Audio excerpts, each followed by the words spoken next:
Hello, my name is Kiana Hughes, daughter of D. Hughes, aka Wolf Knows VA Loans, at Mortgage Solutions Financial, home of the no minimum credit score VA loan. You heard that right, no minimum credit score. If you or anyone you know is an active duty service member or a veteran, you are eligible for a no minimum credit score VA loan. So please get in contact with my dad, D. Hughes, at 919-946-0423 and apply online at www.valoansbywolf.com. Hey everybody, welcome to the Kiki Dee Show. Woo, woo, woo. We're back. All right, and I am D, aka Wolf, and Kiki. K-I-K-I. That's right. Kiki Dee. That's right, baby. So today we're talking about couples beating each other down verbally and maybe sometimes physically, depending on how you roll about money. So couples arguing over money. Over finances. Oh my God! And we've had some knockout, drag out arguments over money. Right. Let me tell you something. I don't know the actual statistic, so maybe someone put it in the chat so we get some engagement. And what is the stat of how many people divorce as rates? I think it's like 70+%. That's a good one. Couples that divorce because of conflict with money, and it shouldn't be that way. Right. It does take a lot of time. You can get through it. It does. We got through it. We used to go back and forth.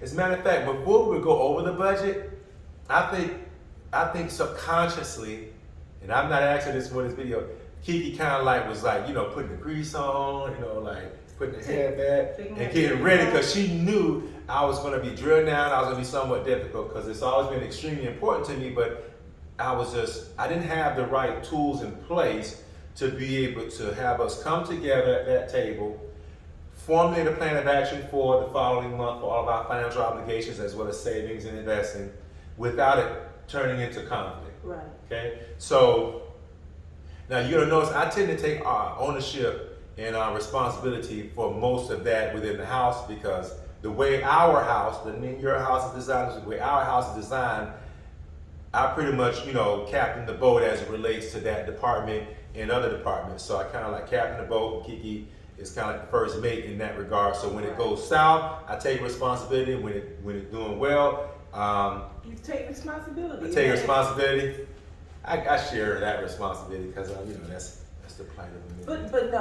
But seriously though, you are the one who is better at handling the money. And we're gonna talk about that too. I remember going to church one Sunday and the pastor saying that, look, just because you're the man doesn't necessarily mean that you have to manage your money. Whoever can count the best should be managing the money. Right. And that's of course an oversimplification. Personally, we believe that it is the couple's job to sit down together and formulate the plan of action. Come to the table. Exactly. Now, perhaps the person with the more strategic mind as it relates to finance, right, can kind of spearhead the discussion when it comes to strategy. But for us, I'm the guy that's kind of like in tune financially. That's my career, and that's been my niche. I've always been pretty good at that. But logistically, Kiki's always been much better at executing on those plans. I get impatient.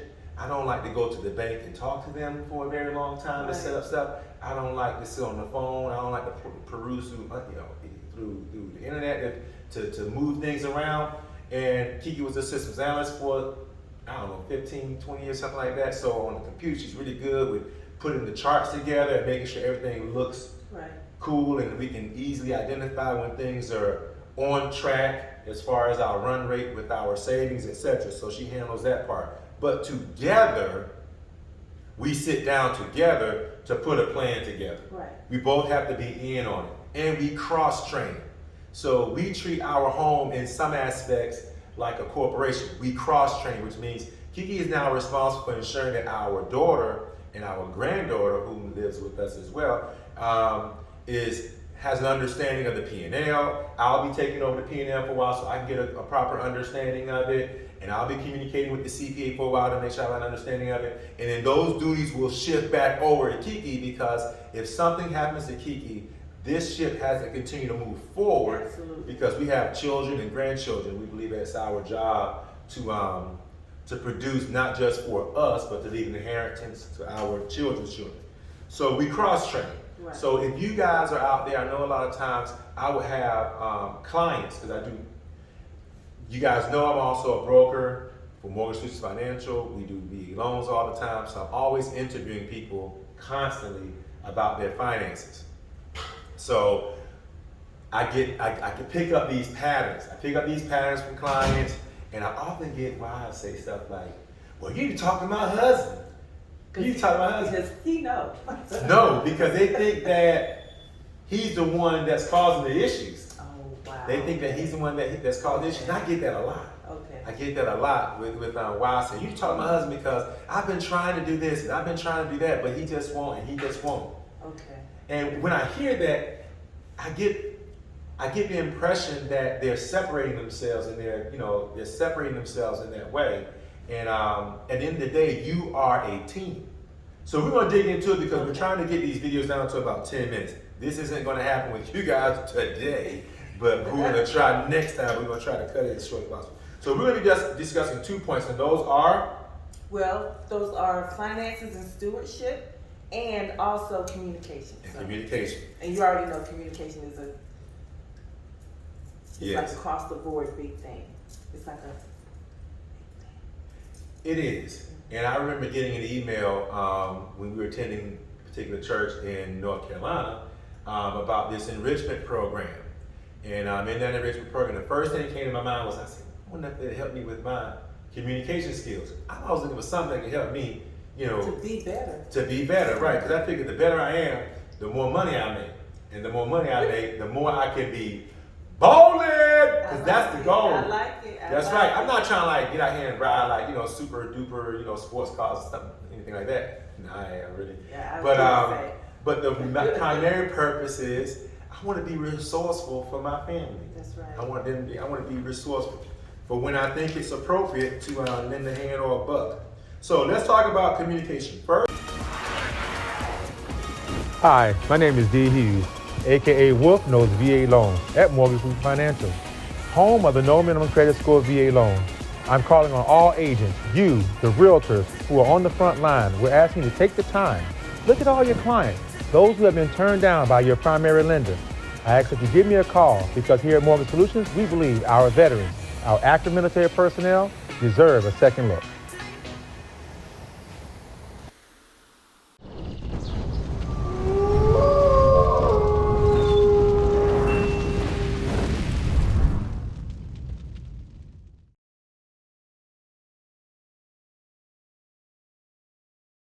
Life smart. Many of you guys are superb and book smart. You got great SAT scores, and life dumb as hell.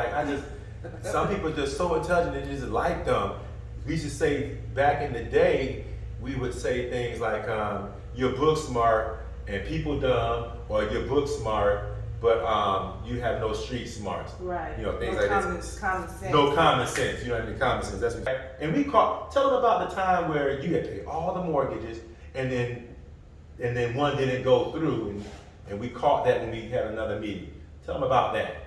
Well, we paid off, all the mortgages were paid, and then once I went back, what happened? There was a bill that had something to do with a mortgage that did not get paid for whatever reason. And that is how I caught that mortgage didn't get paid. It wasn't that it didn't get paid because I forgot. It was just that in the midst of all these different transactions, this one kind of slipped through. So, but anyway, that's how We caught that during our follow-up meeting. So when we come back to the table together 7 days after execution, right? We didn't say, okay, that all the mortgages come out of the accounts. She can't just say yes because she knows she executed on that. She has to physically go back into each account and make sure it left our account, it resonated with the actual servicer of that mortgage. That it cleared. And it cleared. And there was a time where it didn't clear. Now imagine, you could have done everything right up front and executed on that payment. And if there's something happened electronically didn't go through, that could be a ding on our credit. Right. If we get a ding, we can lose opportunity. Right. So all of a sudden, a month or 2 months later, we never knew the mortgage company wound up getting the next month's payment, and now you got a rolling lake, you don't even know it. Now there's this really good house in the right school district, fits our model perfectly. And you're not going to know until you're getting ready to sit up here and submit paperwork. credit. Right. And then it's like, oh, you got to late on your mortgage. And then now all of a sudden your energy shifts. Like, oh my God, what happened? And you got to go back and figure it out. So that's why you want to inspect what you expect. Those things right there will cut down on many problems. But the energy in which you go back if someone missed something is extremely important. It's never a gotcha moment. It's always a glad we caught it moment. And I'm glad you said that, because one thing that you have to realize, especially we are human. we are human. And as humans, we wear so many hats. You're married, you have a spouse, you have children, you work, you have other family members, you have a dog, you have a cat, you have the yard work, you have a vehicle that you have to make sure is just right. There's so many things that you have to take ownership of, and so many hats that you have to wear. You cannot remember everything. And I really want people to understand that, especially like if you're, husband and wife, you cannot take, you have to know that everyone, like your husband, cannot remember everything that's going on in his life, your life, the kids' lives, the things that you have going on in your house, making sure that the cars are, tuned up and you can't remember that. Making sure that your dog has a shot. You can't remember everything all the time. So you have to put systems in place. So as it relates to your finances, the system that we put in place is Kiki does the charts, and then I review the charts and prescribe what we're going to do as far as a course of action. Kiki then executes on the logistics of that. Now, let's put a little, because some things we don't mention because it goes without saying, right? Mm-hmm. But we're just going to say it because we're just watching this podcast, and my wife was like, do people have to ask that? And I was like, there's a lot of common things that may seem common to us that aren't necessarily common for everyone. Like common sense isn't like so common anymore. It seems like nowadays people have to be told to do everything, right? So we're going to give you a little bit more detail. Number one, the way we operate our house is very strategic. So I want all input when it comes to the strategy. So even though I'm like the strategy guy, and it weighs on me, it just resonates with how I'm wired, Kiki and I sit down, we talk about strategy all the time, because I want to extract as much from her as I can when I formulate these strategies. So when I say I come up with a strategy and a course of action and then send it back to Kiki, it isn't that I haven't discussed the strategy and what we're doing with Kiki. Kiki is absolutely exhausted at listening to all of my strategies. I am not. Yes, you are. No, I'm not. Kiki wish I had like a homie that could come sit here 2 hours a day and talk to me about all this stuff that she is tired of hearing. She don't hear about how many houses we need to get. She don't hear about cash. No, I'm not tired. I know that I know your mind works. Nah, you are lying to these people. No. You got lies. You don't know them. Exactly. I don't know them, and I'm not worried about lying. So, but anyway, I know that you have to I know how you think. I know how you think. You're my husband. I know how you think. And I know there are certain things that you have to get off of your head repeatedly. Now you notice how she said that. That means that I have said to her a million times, look, I get it. I'm not blaming her. I'm just simply letting you guys know so that when you sit down with your spouse, well, see, yeah, you come up with strategy, you just gonna tell her what to do. Like, nah, we trying to get rich. Mm-hmm. So in order to do that, I need to extract all the intellectual capital that I can from my wife. So though it may be more in my playing field to deal with strategy as it relates to our finances, yeah, I need to go ahead on and extract every bit of intellect that she has, and we can formulate this plan together so that not only that I get the benefits of her intellectual capital, but also so we can make the absolute optimal decision. That's the goal. I want to make the optimal decision because I want to retire or have the ability to retire as wealthy as possible. Not to brag to people how wealthy I am, but for these reasons. When we get old as hell, I do not want to depend on kids nor grandkids to come wipe my butt. I want to pay someone well to come wipe both of our butts. with a warm rag, a little bit of soap on that thing. I'm gonna tune it up. Just Toot like it right that. over there. You good, Kiki? Yeah, I'm good. I feel clean, baby. High five. Thank you, boo. I'm gonna tip you on the cash app. You know, that's what I want to do, and that isn't free, right? Because our neighbors, like, his mother-in-law, her mom, you know, they have a service that comes in to take care of them because they put those plans in action. And I hear other people, they have a hard time. So we don't want to have a hard time. That's one of the reasons why I want to get rich. And I want to be able to chart planes. But that's another conversation. So let's talk a little bit about finance and stewardship.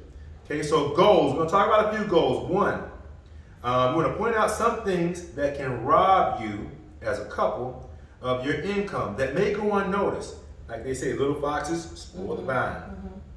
I also want to explain the best plan for you to be out of debt. Because, look, debt becomes a stressor. When you have a disproportionate amount of debt, it becomes a stressor and a strain on a relationship. Right. So I noticed that when your money is funny, your attitude is tight. So you want to try and be proactive and know that, look, anytime someone is under stress as it relates to finances, you know, their energy is going to be you're going to be a little bit tight. It's going to be off. It's going to be off. Life is off. And let me tell you something. My granddaughter said this. She's like, you know, Christmas is just so much better when you got a couple of dollars. And that is a fact all the way around.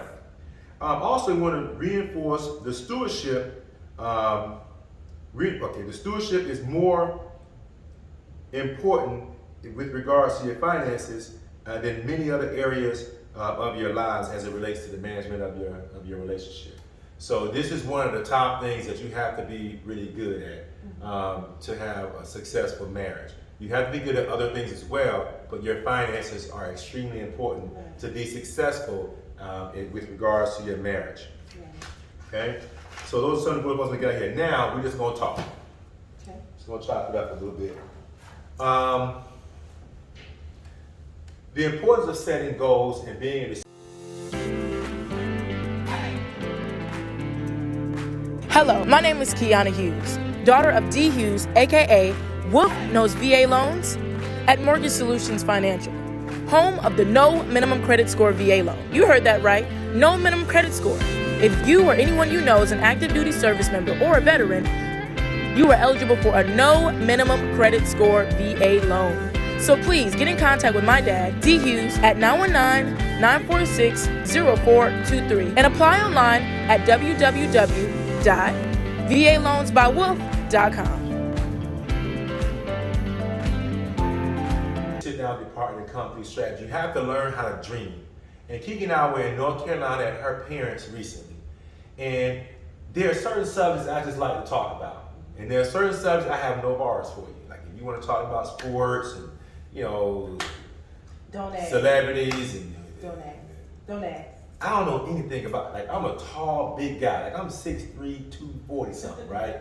And I played a little bit of football, I did track and all this. I have no interest in. Right, it's not interesting. It's not to me, okay? So I'm like a one-track guy. My IQ isn't very high, so I just reserve all of my brain cells to the bread. No, I'm just kidding. I reserve all my brain cells for just what I think is important. I don't have any extra brain cells to remember who's the best, defensive back. I don't care. But we were talking, I was trying to establish conversation, and I was asking, family was like, okay, what is like a cool adventure what's the coolest adventure you can think of, and like, where would you want to experience the most? And I was like, crickets. And that didn't sadden me, because I'm a man, I don't get saddened, in public at least. But I was like, you guys don't dream? I dream every single day.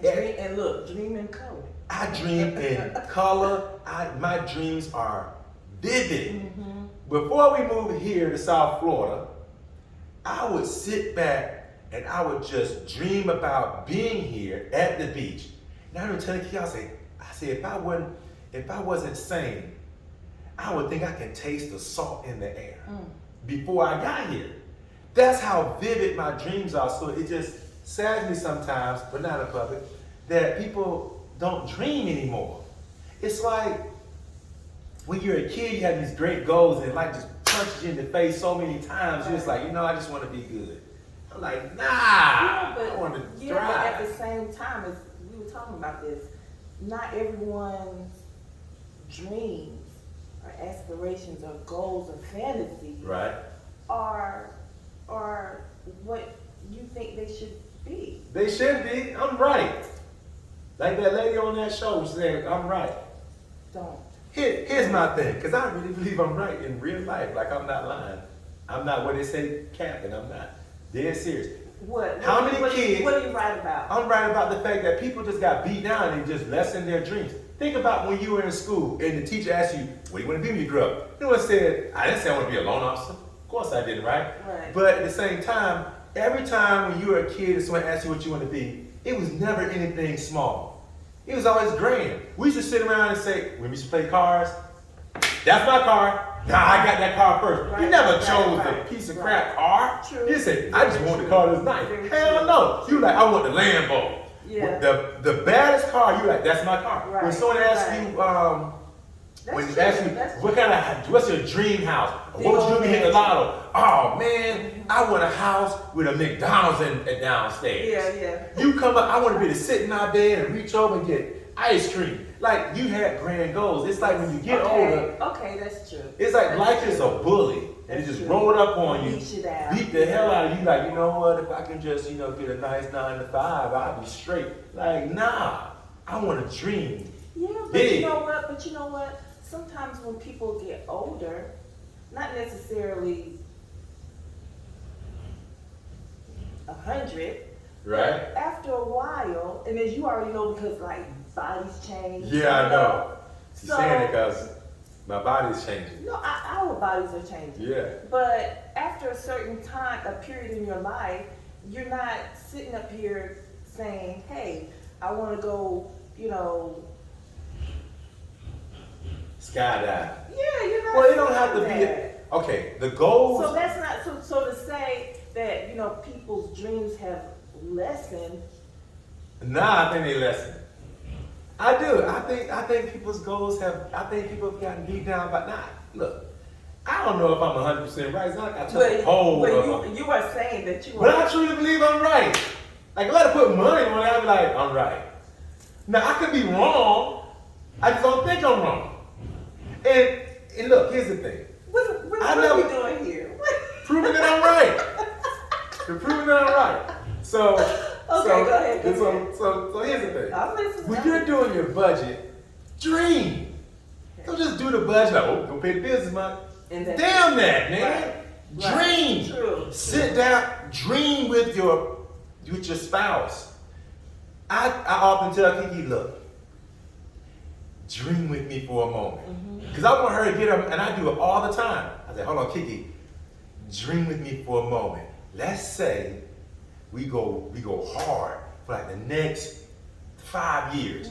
I mean, I'm gonna be working like crazy. I'm gonna need you. I'll need you to do this and I'm gonna do that. And we're gonna save this much this year, and then on this next year, we're gonna have this done. As a matter of fact, hold on. I go get a damn dry erase. I got chalkboards, dry erase boards everywhere. I don't give a damn what people say when they come out. I got a dry erase board here, just for the thing. I got a vision board out here, out on the patio. I got a vision board in the garage. I got a vision board in the office. Like, I want my goals to be in front of me.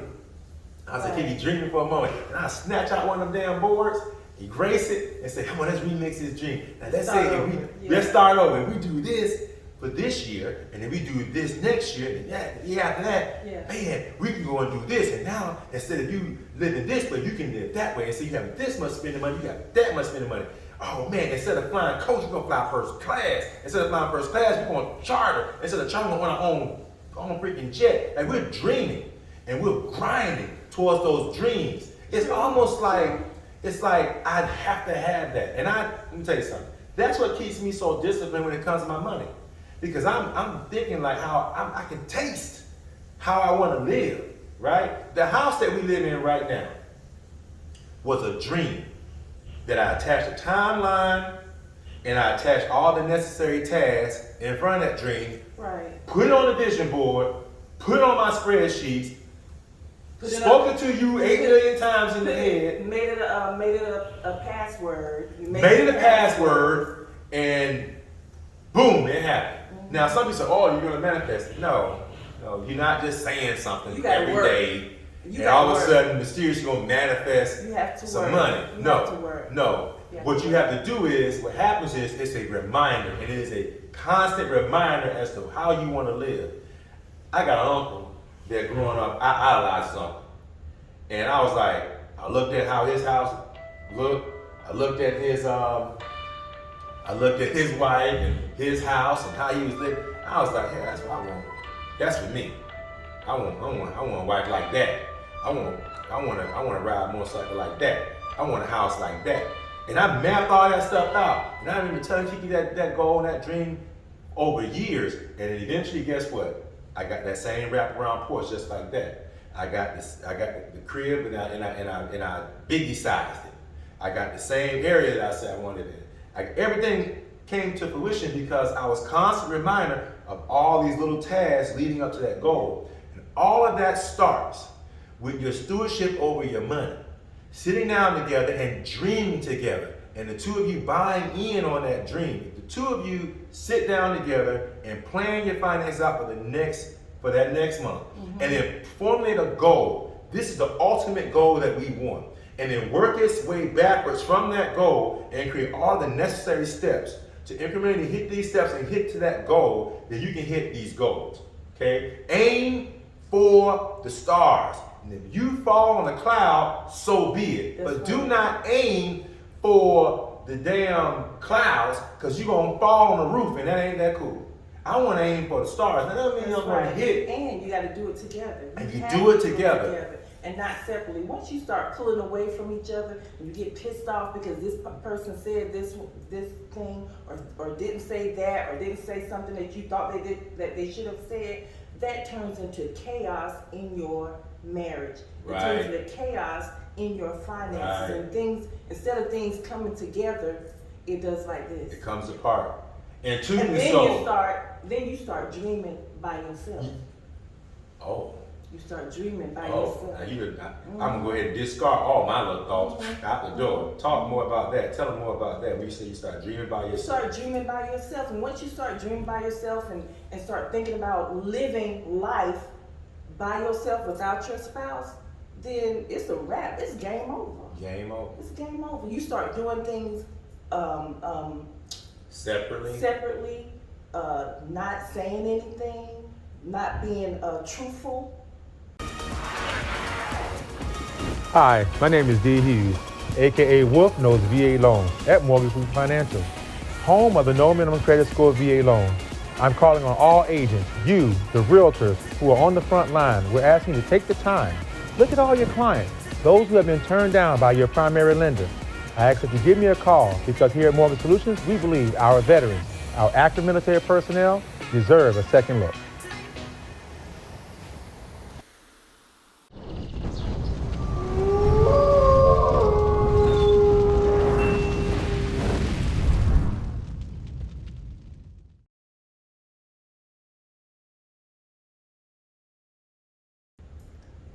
And then I hear that a lot too, and I hear why I say stuff like, I'm just doing the best I can because I can't make him do. I'm like, you have to just keep doing it. We didn't get good at this overnight. Right. It took years upon years to get good at it. Now I know some people just may have, a better start than us, but it took us a long time to get on the same page as to how we're going to manage our finances. There's a time I would oversave. Like I would just be too ambitious with the savings, and we have to keep dipping back into it. You like, how you so frustrated? You make us do this, and then all of a sudden it come right back. So it wasn't the right goal setting. I set goals that were a little too ambitious for my income at that time. But you got to find that equilibrium, But I think you really want to always stay unified as a team. It's always 2 can sow 10,000. Not 2 sowing 2. It's 2 can sow 10,000. Also, I know that I'm both of us are from the South, and I don't know if this is a Southern. I don't know if this is a Southern thing, but I do know that growing up, sometimes you would hear people say, well, you know, as a woman, you need to have your own money stuck away somewhere. Oh yeah. You need to have your, Speak on you that need to for have sure. you need to have a little bit of change put off to the side just in case something happens. Right. And that something happens means something going on with your relationship. Right. Your relationship turns funny, then you get this little something in the kitty so that you don't have to worry about asking or depending on your significant other. I think that's for it. inappropriate. But if you go into a relationship, look, everybody does things, you do what you do. You do what makes you happy.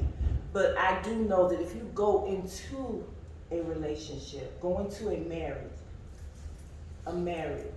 with that mindset of, I'm gonna have this over here just in case, that can turn your relationship. Because your mind is already, just in case something happens, you know. You refer to separate. Right. So here's my thing, right?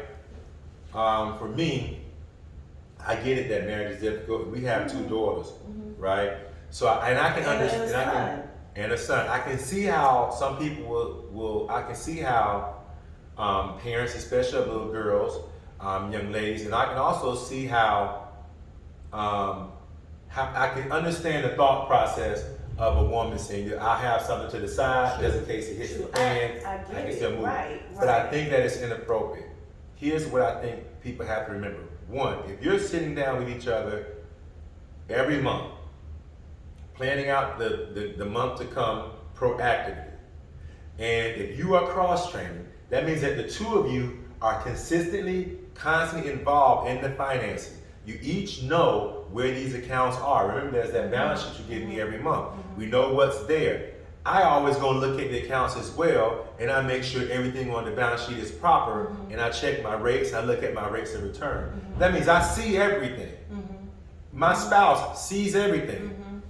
We cross-train, not because, oh, she may bounce out on me, or I may find me a little tenderoni somewhere else and bounce her. No, but because in case something happens to us physically, that the other party knows how to keep this train moving.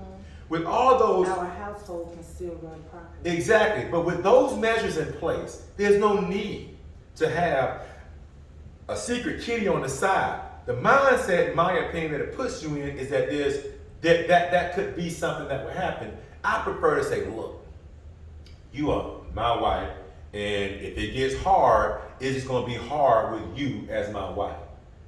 That means you can't go nowhere. If something happens, I'm either going to be miserable with you, or one of us going to be gone, like we passed away. That's the type of commitment I think couples should have.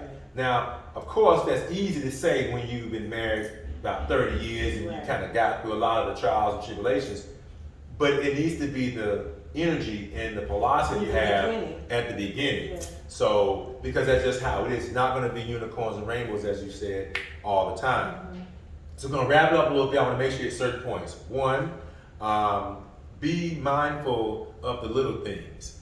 You want to set goals when it comes to your money. You want to dream big. You want to aim for the stars. Because if you're laying on a cloud, that's a soft landing. You're still good. You're still up there, right? So don't make these little baby goals. Make some grown people goals, some ambitious goals. Grown people. And when you look at your budget, I always say a lot spending money. That's one thing that stopped a lot of our arguments. Spending money. Just by me giving Kiki giving me a certain amount of spending money, I give her, we giving each other, we're allotting a certain amount of spending money to each other for the pay, for the 2 weeks at a time. It keeps us from swiping the card unnecessarily, and it's easier for Kiki to manage the balances, so when she does the balance sheet, everything is proper, because she don't see, I don't have like 20 gas entries. I get all of my gas money. He gets all of her gas money in cash. We get all of our spending money in cash. And when we were in the building years, the spending money was only like $100 every 2 weeks. Everything else was on the budget. But you always have to have some cash so that you can do whatever you want to do with it. Buy a gift, get McDonald's, it doesn't matter what you do with it. But you want it in cash because you want to feel when your cash is leaving your hand. Whereas a debit card, you spend about 18% more, is what science says. So be mindful of that and set goals. You have to set short-term and long-term goals that are somewhat reasonable, but you do need a BHAG. What's a BHAG? Big, hairy, that sounds nasty as I first started saying, don't it? Nasty good. Big, hairy, audacious goal. We got a license, we can talk nasty. If you're not married on license, then you can't talk nasty. So big, hairy, audacious goal, right? So I have a huge goal. And I'll let you guys in on my goal one day, but not today, right? But so set those goals. What else do we want to talk about? Just ensure that when you are talking about, when you are taking your finances to the table, you're having your family discussions and you're taking your finances to the table, make sure that you understand that the person who's sitting across from you, who is your spouse, they are not you. They are not you. They do not always think like you. They are not in your head all the time. And so just understand that when you're coming to the table and you're talking about finances, talking about your goals, talking about your expenses, talking about things that you need to take care of as a couple, as a family, just know that, all the financial discussions don't always have to be heated. And you don't always have to come to the table, with your dukes up mentally, yes. Right? With your dukes up and mentally. Shooting shots at each other. Right. And the conversation can be pleasant. I think when you plan, what is it? If you don't plan, you plan to fail. Right. So planning at the table helps relieve stress, because you already know what's going down with your money for the next 2 weeks, next month, 5 years, 10 years, whatever you got going on. So just make sure that when you come to the table, put some love in your heart, some grace in your spirit, have a little bit of mercy, a little bit of love. That's so true. You said that's so nice. Hey, I'm about to turn this camera off. Yeah, you better stop it. So let me share, because you had said something that made me think about this passage in our literature. It says, consider your current financial status. If you are in debt, look at the strategies or plans you need to implement in order to pay off the debt. What are the practical things that you can do as it relates to your finances? What are you seeking? Where's your heart at? Financial problems are often a symptom of other things. Lack of obedience, lack of trust, poor stewardship, lack of priorities. If you don't prioritize things, you can do things out of order. Like get an Easter dress for your kid for $200 and you hadn't paid electric bill yet and it's $300. Or don't do that. Going to the grocery store and slamming all these treats and stuff. Not having a list, or not knowing how much money you have to spend at the grocery store. That is a Debbie don't do. Exactly. Debbie don't do that. Don't do that. It's like when they say don't go grocery shopping hungry, because when I'm hungry, I can put everything in the basket. Everything. Another thing too is have a plan before you go to the grocery store so you don't buy a bunch of dumb stuff, because you're knee-jerk and buy those different things. It was something else, budget plan. Failure to plan is plan to fail. You just mentioned that. Not having a budget is like putting money in a bag with holes in it. Now here's the thing. For those of you who are out there who are religious, there are a number of different religious passages that you can go back and reference if you like. One is Solomon 2:15 that you can refer to. Proverbs 13:22 if you want to refer to that. Another good passage would be Matthew 25:14-30. Now that's the parable of talents. I love that. We're going to do a series about that. And I think I'm going to go based on memory. But I think it's when in this scripture that speaks to like when the master gave the talents of the service and he gave like different proportions to each one, came back and one knucklehead buried in the backyard, one was able to double it, one was able to triple it, something like that. And he talked about putting those into the pond, giving all the talents to the guy that can triple it, that can make the most of it. Maybe we'll do a segment on that. And then one other thing I wanted to point out to you guys, it went over that, so make sure I cover everything. 10 steps to clear communication. I want to read that out to everyone. One is figure out what you want to say. So if you know that your budget is going to be kind of tight and you have there's something that you're really wanting to achieve as it relates to getting the two of you on the same page of finances, figure out what you want to say. And before you talk to your spouse about what it is you want to talk to them about, think about how they may be seeing things. So that when you communicate with them, you have an idea as to how they're processing the information, so that you can then speak in a way that they'll receive it and that you can ultimately hit your goal. All right. Decide what you need from your significant other prior to having those conversations. Use good judgment when it comes to timing. Don't schedule time to do your budget when it's time to put the kids to bed. Don't schedule time to do your budget when it's time to be preparing or eating dinner. Schedule time to do your budget during the optimal time. Maybe on a Friday at 6, after you've eaten out or whatever, you're gonna sit down and do the budget. Everybody's kind of in a Right. cool mood. The vibe is good. You know. Exactly. Be a good listener. Confirm what you heard. So if you're going over things with your partner, and this is healthy communication all the way around. If someone says something, sometimes it's good to repeat back and confirm that you heard everything you said properly. Great. I think it's a great idea. Don't be in a rush. Don't be in a rush like trying to hurry to get. Don't do that. The goal is you are a team and you have to work as such. You get more out of each other when you work as